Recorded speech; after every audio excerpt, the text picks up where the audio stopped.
بسم الله الرحمن الرحيم. يا أيها الذين آمنوا لا تقدموا بين يدي الله ورسوله واتقوا الله إن الله سميع عليم. يا الذين آمنوا لا ترفعوا أصواتكم فوق صوت النبي ولا تجهروا له بالقول كجهر بعضكم لبعض أن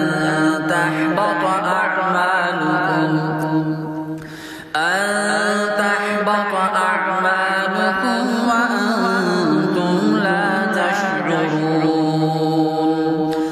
إن الذين يغضون أصواتهم عند رسول الله أولئك الذين امتحن الله قلوبهم للتقوى لهم مغفرة وأجر عظيم.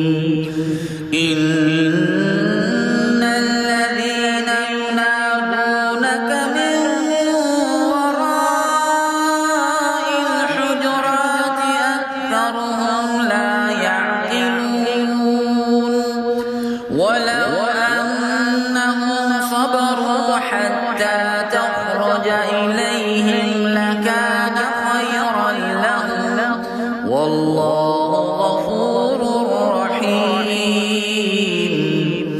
يا أيها الذين آمنوا إن جاءكم فاسق بنبأ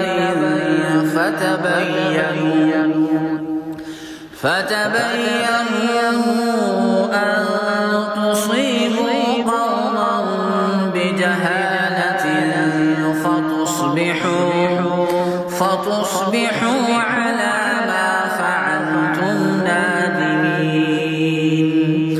واعلموا أن فيكم رسول الله لو يطيعكم في كثير من الأمر لعنتم ولكن الله حبب إليكم الإيمان وزينه في قلوبكم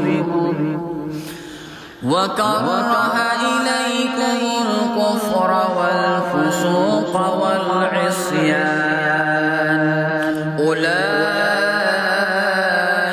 هم الراشدون فضلا من الله ونعمة والله